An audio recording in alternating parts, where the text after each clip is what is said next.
Hi friends Jhansi వంటకాలకు స్వాగతం అండి. ఈరోజు నేను పప్పు టమాటా వండుతున్నాను. దానికి కావాల్సిన పదార్థాలు: కందిపప్పు, ఉల్లిపాయ, పచ్చిమిరపకాయ, టమాటో, కొంచెం కరివేపాకు, పసుపు, కారం. ముందుగా మనం పప్పు కడిగేసేసి కుక్కర్లో పెట్టుకుందామండి.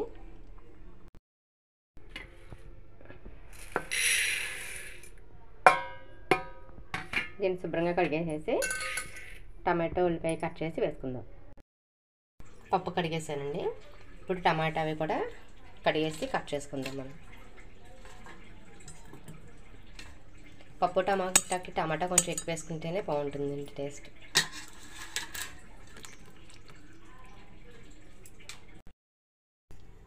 టమాటా అన్నీ కూడా కట్ చేసేసాను. ఉల్లిపాయ, పచ్చిమిరపకాయ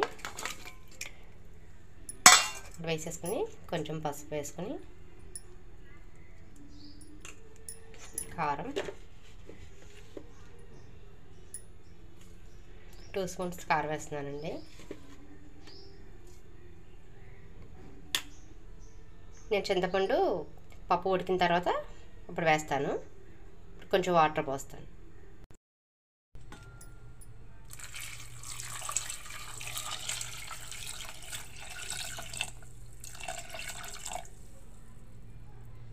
కొంచెం సరిపోతాయండి. ఇందులో కొంచెం కరివేపాకు కూడా వేస్తున్నాను. తాలింపులో మళ్ళీ వేసుకుందాం.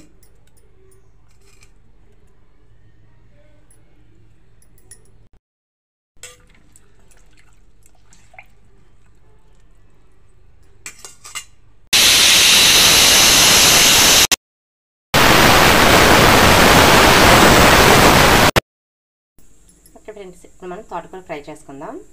నేను ఫస్ట్గా తోటకూర మొత్తం క్లీన్ చేసేసి దీన్ని శుభ్రంగా వాష్ చేసేసానండి. వాటర్ అంతా వాడుకోవడానికి నేను జల్లు దాంట్లో వేసుకుంటాను. ఇది లేతగానే ఉందండి. దీన్ని మనం ఉడకబెట్టే అవసరం లేదు. డైరెక్ట్ తాలింపులో వేసి చేసేసుకోవచ్చు. దీనికి కావాల్సిన పదార్థాలు: వెల్లుల్లిపాయ, ఎండుమిరపకాయ, జీలకర్ర, ఆవాలు, కరివేపాకు. పప్పులు వేసుకునే వాళ్ళు కొంతమంది వేసుకుంటారండి, కొంతమంది వేసుకోరు. మన ఇష్టం అది. స్టవ్ పైన ప్యాన్ పెట్టి ఆయిల్ కొంచెం వేసుకున్నానండి. ఫ్రైకి ఎక్కువ ఆయిల్ అవసరం లేదండి.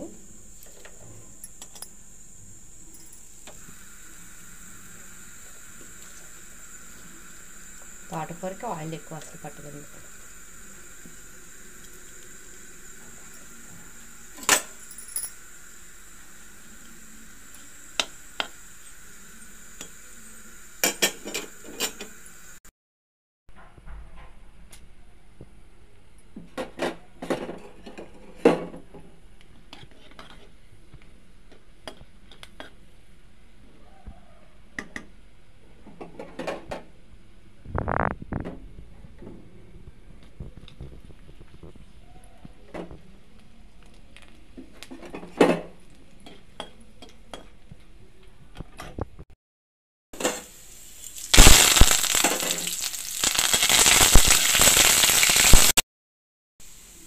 తోటకూర వాటర్ అంతా పోయిందండి.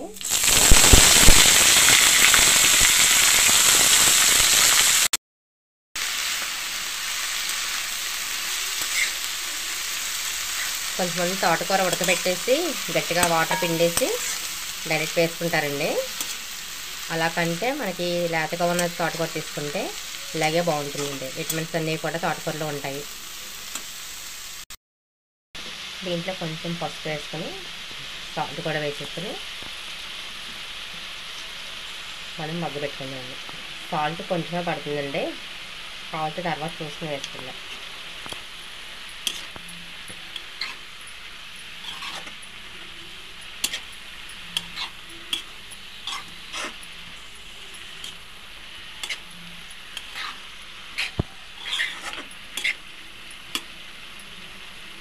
కాసేపు ప్లేట్ పెట్టేసి మగ్గ పెట్టుకుందాం. పప్పులోకి చింతపండు నానబెడుతున్నానండి.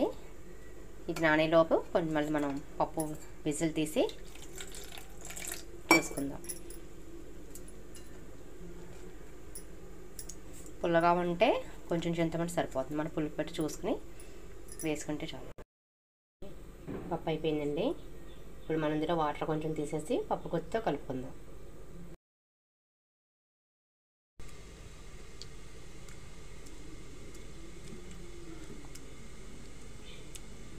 ఇది మెత్తగా నలిపేసుకుని చింతపండు వేసుకుని ఒకసారి ఉడికాక తాలింపు పెట్టేసుకుందాం. ఓకే, అయిపోయిందండి.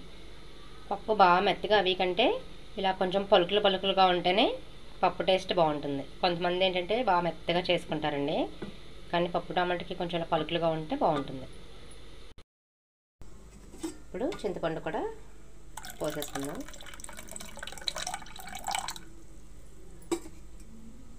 సాల్ట్ కూడా వేసేసుకుని పొయ్యి మీద పెట్టుకుందాం. 2 స్పూన్స్ సాల్ట్ వేస్తున్నానండి. మనం చూసుకుని మళ్ళీ వేసుకుందాం.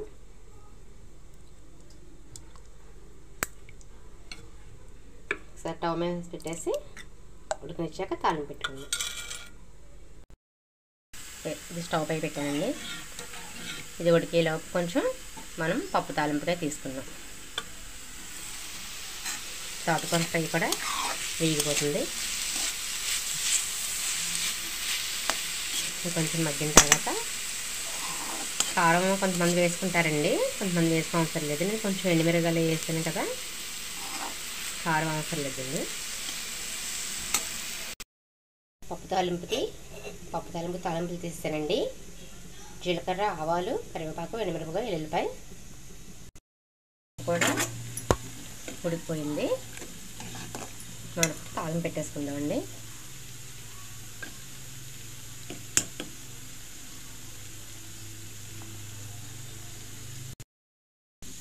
పప్పు తాలింపు స్టవ్ పై కింద పెట్టేసి ఆయిల్ వేసుకుందామండి.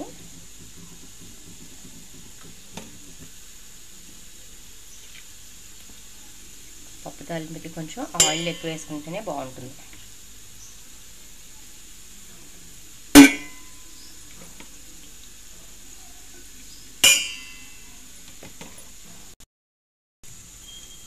ముందుగా వెల్లిపాయ వేసేసుకుందాం.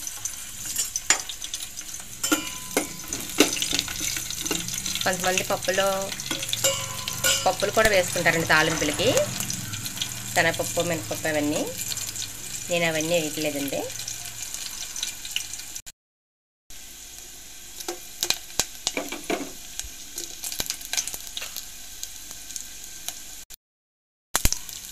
పప్పు తాలింపు ఎంత వేగితే అంత బాగుంటుంది.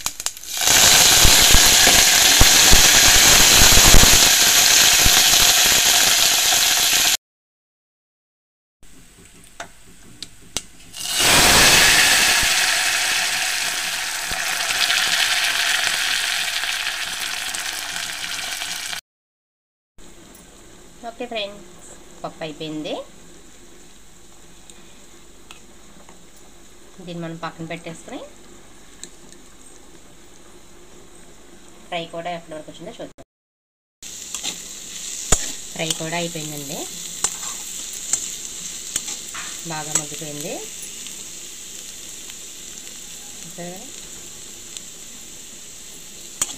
మనం దీన్ని కూడా సర్వింగ్ బౌల్లో తీసేసుకుందాం. దీన్ని చూసారా, ఆయిల్ ఎంత కొంచెం వేసిన ఎంత అలా కనిపిస్తుందో. షార్ట్ ఫ్రైకి ఆయిల్ తక్కువ వేసుకుంటే బాగుంటుంది.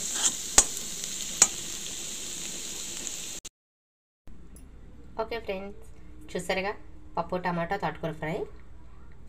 మీకు నచ్చినట్టయితే లైక్ చేసి, షేర్ చేసి, కామెంట్ చేయండి.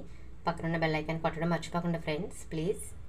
మరొక మంచి రెసిపీతో నేను మళ్ళీ మీ ముందుకు వస్తాను. బాయ్.